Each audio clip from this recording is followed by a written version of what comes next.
What's up everybody? In this video I'm going to be recreating some of the coolest LEGO Clone Wars vehicles that haven't been made in years, are too expensive for a lot of you to own, and some brand new LEGO vehicles that LEGO hasn't made themselves.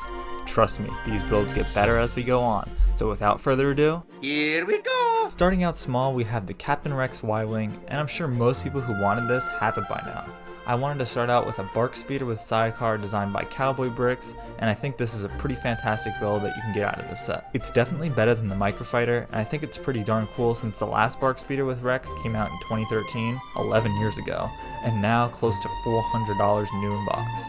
Yeah, you won't find me buying that set.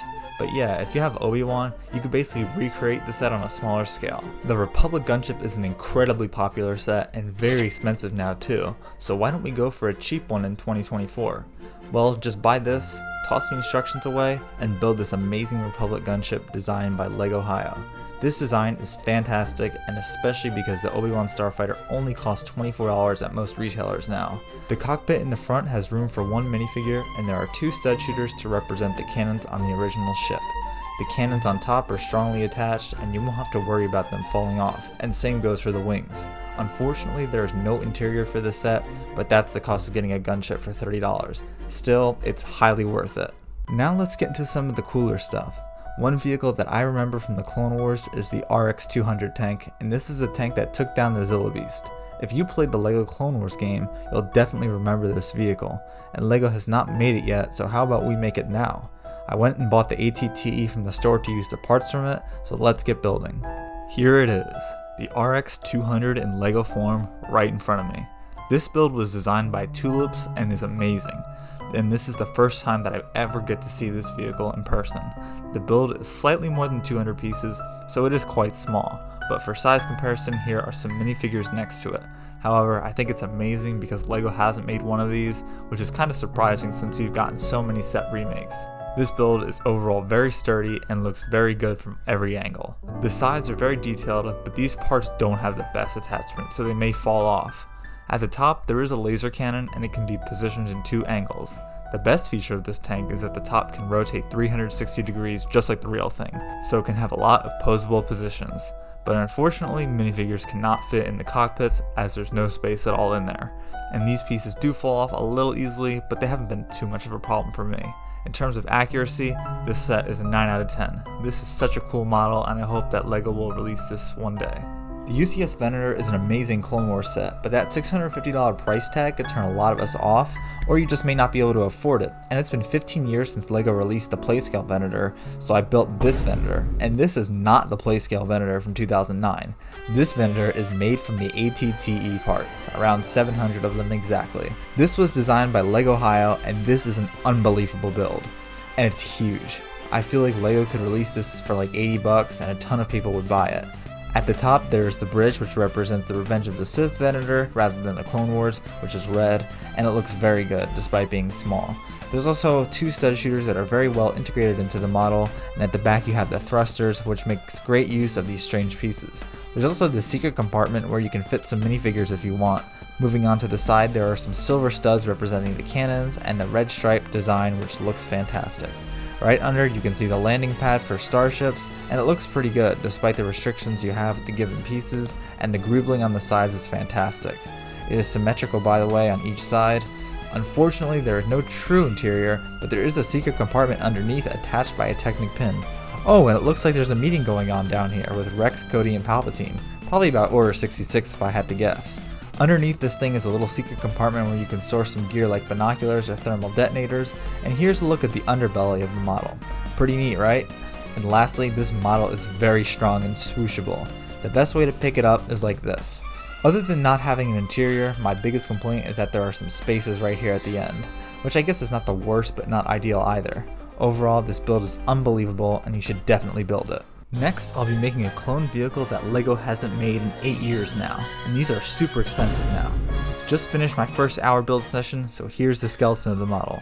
Here's a 3-hour update, and finally it's finished. This is the Clone Turbo Tank designed by Hybricks, although I did make a few minor modifications myself. This build is amazing from all angles and even uses some illegal building techniques, which I'll get to later. Starting in the front, we have the cockpit, which I recommend opening like this. and there's room for one minifigure to lay down and take a nap inside. You can also see a hallway that leads to the next room, which is the main part of the interior. But before accessing, here's the cannon on top, which can be controlled by a clone trooper and it does spin 360 degrees. The only annoying thing is that the cannon hits the roof a little. To access the interior, you have to grab right here and pull up, and bam, there it is. It's quite spacious as there are seats for 6 figures, and of course Palpatine is sitting near his coffee. What would he do without it? There also looks like there are some water fountains, a storage container, and an area with some equipment like binoculars. Overall, pretty awesome interior. Now as we make our way to the back of the tank, there's another compartment where a clone trooper can do some work. But these panels are connected illegally as these pieces are never connected to one another in a real LEGO set. It works pretty well in this case though. The clone turbo tank also has wheels, which aren't the typical wheels, but you know what that means, this thing can roll. However, when you have these slopes on, the wheels don't roll too well, so I'm going to take them off and test it out. This is awesome. If you've been wanting a turbo tank, I highly recommend building this. It's durable, looks good, and only requires the ATTE parts, so now's your chance. The Republic dropship with ATOT is probably the most desired Clone Wars set as of now, with a new in-box set easily costing over $2,000 and even used ones going close to $1,000. So I decided to build the ATOT, designed by Brickset Ideas, and this thing is a behemoth. It only requires one ATTE set, and this thing is almost 2 feet long. There are 8 legs on the ATOT, and it's very sturdy. There's not a chance of this thing crumbling on itself. Starting in the front, we have the cockpit, which can be opened, and a clone can be placed in there to pilot the ATOT. And the sides are a little delicate, but if you're careful enough, you should be fine opening them. There's also 2 cannons in the front. Now moving into the main area, there's just so much room for clone troopers, and a total of 18 seats, which is awesome. When it's filled with minifigs, it looks absolutely fantastic. And surprisingly, Palpatine does not have his coffee, but I do since I stayed up all night building this set after studying. You may be wondering what this thing in the middle is, and if you guessed a handle, you're right. This makes it so easy to move the ATOT around. Also within the interior of the ATOT, there's a supplies crate and some other equipment on the sides along with some blasters. At the back of it, there are some huge cannons and a bridge, so your troops can load up into the ATOT. This design is amazing and 100% worth making, especially if you can figure out how to build a dropship to carry it.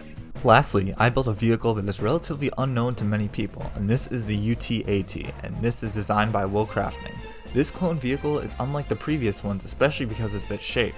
I don't even remember seeing this in the Clone Wars, but let's dive into this thing. Starting in the front, we have the cockpit, and it's very accessible. You can pull this down and slide this part out and put 2 clones in there, which is awesome. The only bad part about the cockpit is that there is some space up top because it doesn't fully close.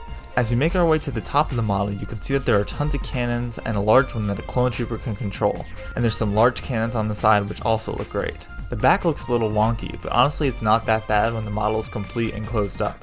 Now let's dive into the interior, which can be quite difficult to access because of the connection of the pieces. You have to pull one of the side panels off, and there it is. You can fit some of the clone troopers inside, and there's equipment scattered around it, and overall it is pretty good, but like I said, it is a hassle to access. This build looks super cool on the outside, and was the most challenging of all to make.